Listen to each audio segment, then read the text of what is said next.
Good morning students. இன்றைக்கி இந்த வீடியோவில் நம்ம என்ன பார்க்க போகிறோன்னு பார்த்தீங்கன்னா 12th ஸ்டாண்டர்ட் பயோ பாட்னியில் சாப்டர் 4 அதில் மரபு பொறியியலுக்கான கருவிகள், அதாவது டூல்ஸ் ஆஃப் ஜெனட்டிக் இன்ஜினியரிங். மரபு பொறியியலில் என்னென்ன டூல்ஸ் யூஸ் பண்ணுறோம். இப்போ நம்ம ஒரு உயிரினத்திலேருந்து இன்னொரு உயிரினத்துக்கு டிஎன்ஏ மாற்றுறோம் பார்த்தீங்களா. அப்படி மாற்றுறதுக்கு ஒரு உயிரினத்தில் டிஎன்ஏவை கட் பண்ணுறதுக்கு ஒரு நொதி தேவைப்படும். அந்த நொதியோட பேர் ரெஸ்ட்ரிக்ஷன் எண்டோ நியூக்ளியஸ், அதாவது தடைக்கட்டு நொதிகள் அப்படின்னு சொல்லுவோம். இங்கே கொடுத்துருக்காங்க பாருங்கள், தடைக்கட்டு நொதிகள். இந்த தடைக்கட்டு நொதிகள் மூலமாக தான் நம்ம டிஎன்ஏ கட் பண்ணுவோம். அந்த கட் பண்ண டிஎன்ஏவை கொண்டு போய் மறுபடியும் இன்னொரு உயிரினத்தில் இணைப்போம். அந்த இணைக்கிறதுக்கு தேவையான நொதி பேர் லைகேஸ். அண்ட் தென் லாஸ்ட் பார்த்திங்கன்னா ஆல்கலைன் பாஸ்படேஸ். இந்த 3 நொதிகளை வச்சு தான் நம்ம இந்த மரபு பொறியியல் முழுக்க படிக்க போகிறோம். சரிங்களா? ஸோ ஃபர்ஸ்ட் டிஎன்ஏவை வெட்டுறதுக்கு பயன்படுத்தக்கூடிய நொதியோட பெயர் என்ன அப்படின்னு 1 மார்க்கில் கேட்டால் ரெஸ்ட்ரிக்ஷன் எண்டோ நியூக்ளியஸ், தடைக்கட்டு நொதி. டிஎன்ஏவை இணைக்க பயன்படும் நொதியின் பெயர் என்ன? டிஎன்ஏ, லைகேஸ், அதே மாதிரி ஆல்கலைன் பாஸ்பேட்ஸ். ஸோ இப்போ இந்த தடைக்கட்டு நொதிகள் ரெஸ்ட்ரிக்ஷன் என்சைம் எந்த உயிரினத்திலேருந்து ஃபர்ஸ்ட் எடுத்தாங்க? 1963ஆம் ஆண்டு பாக்டீரியோ பேஜின் வளர்ச்சியினை கட்டுப்படுத்தும் காரணமாக 2 நொதிகள் எஸ்செர்சியா கோலை, ஈகோலை. இந்த ஈகோலை நம்ம வயிற்றில் வளரக்கூடிய ஒரு பாக்டீரியா. சரிங்களா? இதிலிருந்து தனிமைப்படுத்தப்பட்டது எதுனா ரெஸ்ட்ரிக்ஷன் எண்டோ நியூக்ளியஸ். ஒரு நொதி டிஎன்ஏவுடன் மெத்தைல் தொகுதியினை சேர்க்கிறது, மற்றொரு நொதி டிஎன்ஏவை துண்டிக்கிறது. ஒரு நொதி மெத்தைல் குரூப்போட ஆட் ஆகும், இன்னொரு நொதி டிஎன்ஏ துண்டிக்கும். டிஎன்ஏவை துண்டிக்கும் நொதி ரெஸ்ட்ரிக்ஷன் எண்டோ நியூக்ளியஸ். டிஎன்ஏவை கட் பண்ண யூஸ் ஆகிற அந்த என்சைம் பேர் என்ன சொல்லணும்னா எண்டோ நியூக்ளியஸ். இவை மூலக்கூறை குறிப்பிட்ட அடையாளம் காணக்கூடிய பகுதிக்கு அருகில் அல்லது இடத்தில் டிஎன்ஏவை துண்டிக்கின்றன. இதற்கு தடை கட்டும் களம், ரெஸ்ட்ரிக்ஷன் சைட் எனப்படும். தடை கட்டும் களம் அப்படின்னா என்னென்னா, ஒரு குறிப்பிட்ட அடையாளம் காணக்கூடிய டிஎன்ஏவை இணைக்கும் பகுதிக்கு தடை கட்டு களம் அப்படின்னு அர்த்தம். இவை செயல்படும் விதத்தின் அடிப்படையில் தடைக்கட்டு நொதிகள் எக்ஸோ நியூக்ளியஸ் மற்றும் எண்டோ நியூக்ளியஸ் என 2 வகைப்படும். அதாவது தடைக்கட்டு நொதி 2 வகைப்படும். ஒன்று எக்ஸோ நியூக்ளியஸ், இன்னொன்று எண்டோ நியூக்ளியஸ். எக்ஸோனா வெளியே, எண்டோனா உள்ள. எக்ஸோ நியூக்ளியஸ்க்கு எடுத்துக்காட்டு பார்க்கலாம். நொதி டிஎன்ஏ மூலக்கூறின் ஒரு முனையில் இருந்து நியூக்ளியோடைடை நீக்கிறது. எடுத்துக்காட்டு BAL 31, எக்ஸோ நியூக்ளியஸ் 3. இது எக்ஸோ நியூக்ளியஸ்க்கு எக்ஸாம்பிள்ஸ். எண்டோ நியூக்ளியஸ்க்கு எடுத்துக்காட்டு பார்த்தீங்கன்னா, நொதி டிஎன்ஏ மூலக்கூறின் உட்புறம் உள்ள பாஸ்போடைஎஸ்டர் பிணைப்பை நீக்கிறது. இந்த பாஸ்போடைஎஸ்டர் பிணைப்பை நீக்கக்கூடிய அந்த நொதியோட பேர் HIND2, EcoRI, BAL1, BAMH1, TAG1. So இந்த என்சைம்லாம் யூஸ் ஆகுது. இங்கே கொடுத்து பாருங்கள், இங்கே உங்களுக்கு டீட்டெயிலாக இங்கே கொடுத்துருப்பாங்க. First ALU, ஆர்த்தோபாக்டர் லூட்டியஸ், 5AGCT. இந்த ஏன்னா என்ன அர்த்தம்னா அடினைன், ஜீனா குவானைன், சீனா சைட்டோசினின், டீனா தயமின். சரிங்களா? இதை இதுக்கான ஒரு சைட்டு 5'3'. இங்கே மழுங்கிய முனை, அதாவது சென்டரில் வெட்டுது. மழுங்கிய முனைன்னு சொல்லி சென்டரில் பார்த்திங்கன்னா நமக்கு இந்த இடத்துல வெட்டுது மழுங்கிய முனை. அதனால் ஏஜி தனியாக பிரியுது, சிடி தனியாக பிரியுது.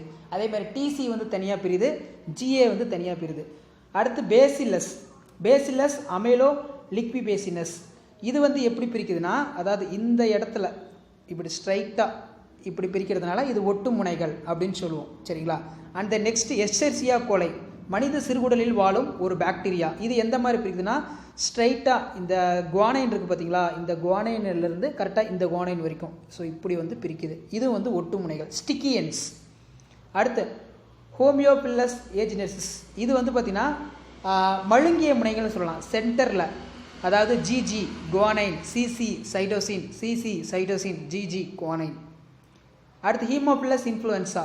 ஸோ இது பார்த்திங்கன்னா சேம் அதே தான். அதாவது ஒட்டு நொதிகள் கரெக்டாக இந்த இடத்துல அடினைனில் ஆரம்பித்து இந்த இடத்துல அடினைனில் முடியும். இப்படி முடியும். சரிங்களா? ஸோ இதெல்லாம் 3 மார்க்கில் கேட்பாங்க. இதை நல்லா பார்த்துக்கோங்க. அந்த நெக்ஸ்ட்டு போகலாம். நெக்ஸ்ட்டு ரெஸ்ட்ரிக்ஷன் எண்டோ நியூக்ளியஸ் மூலக்கூறோட கத்திரிக்கோள். 2 மார்க்கில் கேட்பாங்க. ரெஸ்ட்ரிக்ஷன் எண்டோ நியூக்ளியஸ் மூலக்கூறு கத்திரிக்கோள்னு ஏன் சொல்கிறோம் அப்படின்னா, ரெஸ்ட்ரிக்ஷன் எண்டோ நியூக்ளியஸ் நொதிகள் மூலக்கூறு கத்திரிக்கோள் எனப்படும். இவை மறுகூட்டிணைவு டிஎன்ஏ தொழில்நுட்பத்தில் அடித்தளமாக செயல்படுகிறது. இந்த நொதிகள் பல பாக்டீரியங்களில் உள்ள அங்கு இவை பாதுகாப்பு அமைப்பின் பகுதியாக செயல்படுவதால் இவை தடைக்கட்டு மாற்றுருவாக்க தொகுதி அப்படின்னு இதை சொல்கிறோம். சரிங்களா? அடுத்து ரெஸ்ட்ரிக்ஷன் எண்டோ நியூக்ளியஸ் 3 முக்கிய வகுப்புகளை கொண்டுள்ளது. வகுப்பு 1, வகுப்பு 2, வகுப்பு 3. இப்போ வகை 1 நொதி மட்டும் மறுகூட்டிணைவு டிஎன்ஏ தொழில்நுட்பத்தில் அதிகம் பயன்படுகிறது. இது பார்த்தீங்கன்னா 4லேருந்து 8 பேஸ் பேர் வந்து எடை கொண்டது. ஒரு குறிப்பிட்ட தொடர் வரிசைக்குள் டிஎன்ஏவை அடையாளம் கண்டறிந்து துண்டிக்கிறது. சில நொதிகளுக்கான அட்டவணை நம்ம பார்த்துட்டோம் சரிங்களா.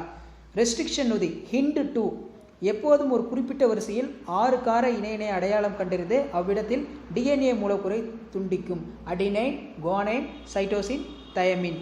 அவ்வரிசைகள் அடையாள தொடர் வரிசைகள் என்று அழைக்கப்படுகிறது. அடையாள வரிசை தொடர்கள் என்றால் என்ன அப்படின்னு கேட்டால் இது எழுதணும். தற்போது வேறுபட்ட அடையாள தொடர் வரிசைகள் கூடிய 900க்கும் மேற்பட்ட தடைக்கட்டு நொதிகள் 230 பாக்டீரியங்களிலிருந்து பெறப்படுகிறது. இது 1 மார்க்கில் வந்து கேட்பாங்க. 230 பாக்டீரியாவிலிருந்து 900 நொதிகள் வந்து பெறப்படுகிறது. ரெஸ்ட்ரிக்ஷன் எண்டோநியூக்ளியஸ் தகுந்த வழிமுறைகள் மூலம் பெயரிடப்படுகிறது. நொதியின் முதல் எழுத்து பெருசாக இருக்கும், பேரின பெயர். அடுத்து 2வது எழுத்து சின்னதாக இருக்கும், சிற்றின பெயர் சரிங்களா. அடுத்து வருவது உயிரினத்தின் இனக்கூறுகளையும் இறுதியாக ரோமானிய எண், கண்டுபிடிப்பு எண், தொடர் வரிசையும் குறிப்பிட்டிருக்கும் அப்படின்னு சொல்லியிருக்காங்க. எடுத்துக்காட்டாக ஈகோ ஆரை இருக்குல்ல, இந்த ஈகோ ஆரை என்பது வந்து எஸ்எர்சியா கோலை, கோ வந்து கோலை, ஆர் வந்து ஆர்வை, 13 வந்து இனக்கூறு, 1 வந்து கண்டுபிடிக்கப்பட்ட முதல் எண்டோ நியூக்ளியஸ். ஸோ இப்படி தான் வந்து இதுக்கு வந்து பெயர் வைக்கிறாங்க. இது பல தடைக்கட்டு நொதிகளுக்கான இரு எதிர் பொருட்களை மரபணுக்களை அடையாளம் காணும் ரெகனேஷன் சைட். இந்த தொடர் வரிசை தடைக்கட்டு களம் எனப்படுகிறது. இது பொதுவாக முன்பின் ஒத்த வரிசை பாலிண்ட்ரோம் சீக்வன்ஸ் அப்படின்னு சொல்லுவோம். 2 டிஎன்ஏ இலையின் தொடர் வரிசை 5' 3', இன்னொன்று பார்த்தீங்கன்னா 3' 5'. ஸோ இந்த மாதிரி தான் வாசிக்கிறதுக்கு வந்து ஒரே மாதிரி இருக்கும். இப்போ விகடகவின்னு படித்தோம்னா, இப்போ ஒரு எடுத்துக்காட்டுக்கு வந்து மலையாளம் அப்படிங்கிற ஒரு சொல் இருக்குன்னா அதை வந்து நம்ம லாஸ்ட்லேருந்து எழுதினாலும் மலையாளம் அப்படின்னு தான் நமக்கு வந்து ஒரு பெயர் வந்து கிடைக்கும். ஸோ இதில் முன்பின் ஒத்த தொடர் வரிசை மாறிகள் பாலிண்ட்ரோம் ரிப்பீட்ஸ் டிஎன்ஏ இலைகளில் இரு சமச்சீரான மாறி தொடர்புள்ள வரிசையில் வந்து அமையும். இப்போ எப்படி சொல்லலான்னு பார்த்தீங்கன்னா, இந்த இடத்துல கேட், இது வந்து டாட்டா டிஜி, இதை ரிவைஸில் வந்து அப்படியே எழுதணும். 5' 3' இருக்கிறத 3' 5' எழுதணும். இது 2 மார்க்கில் வந்து கேட்பாங்க பாலிண்ட்ரோம் சீக்வன்ஸ்னு சரிங்களா. இதை நல்லா பார்த்துக்கோங்க. கார இணைகளின் தொடர் வரிசை முதல் வரிசையை ஒப்பிடும்போது மாறுதல் திசையிலும் ரிவர்ஸ் டைரக்ஷனில் வந்து இருக்கும், ஆனால் ஒரே மாதிரி இருக்கும் பார்க்குறதுக்கு சரிங்களா. ஒரு மரபணு நகலாக்க சோதனையின் வடிவமைப்பில் ஒரு தடைக்கட்ட நொதியினால் உண்டாக்கும் சரியான வகை பிளப்பு முக்கியமானதாகும். ஒரு சில தடைக்கட்டு நொதிகள் 2 டிஎன்ஏ இலைகளின் மையப்பகுதியில் ஊடே பிளவுகள் ஏற்படுத்தும் விளைவாக மழுங்கிய அல்லது பறிக்கப்பட்ட முனை உண்டாகிறது. இவை சமச்சீர் துடிப்புகள் என்று அழைக்கப்படுகிறது. சில நொதிகள் டிஎன்ஏவை வெட்டும் போது நீட்டிக்கொண்டு காணப்படும் முனைகள் உண்டாகின்றது. இவை சமச்சீரான துண்டிப்புகள் என அழைக்கப்படுகிறது. சில நொதிகள் டிஎன்ஏவை வெட்டும்போது நீட்டி இந்த மாதிரி ஓரளவுக்கு இதாக காணப்படும். இதை வந்து ஒட்டும் அல்லது ஒட்டிணைவான முனைகள் கொகசிவ் எண்ட் அப்படின்னா ஸ்டிக்கி எண்டுன்னு சொல்லுவோம். இத்தகைய வெட்டு சமச்சீரற்ற வெட்டுக்கள் அப்படின்னு சொல்லுவோம். இந்த டயக்ராமில் வந்து பார்த்திங்கன்னா உங்களுக்கு கொடுத்துருக்காங்க பாருங்கள். ஜிங்கிறது குவானைன், ஏங்கிறது அடினைன், அதே மாதிரி டீங்கிறது தயமின், சி வந்து சைட்டோசின். ஸோ இதை வந்து சென்டரில் வந்து இங்கே இப்படி வெட்டுறாங்க. அப்படி வெட்டும் போது நமக்கு இந்த மாதிரி பிரிஞ்சு போகும். அப்போ இது வந்து ஒட்டு முனை அப்படின்னு சொல்லுவோம். அடுத்து கீழே வந்து பார்த்திங்கன்னா 3 சைட்டோசின் இருக்குது, 3 குவானைன் இருக்குது. இதை வந்து சென்டரில் வந்து வெட்டுறோம். இது ஸ்மாலுங்கிற ஒரு செரித்தல் மூலமாக பாக்டீரியா மூலமாக நமக்கு வந்து மழுங்கிய முனை வந்து கிடைக்கும். இதுதான் ஒட்டு மற்றும் மழுங்கிய முனைகள் அப்படின்னு சொல்லுவோம்.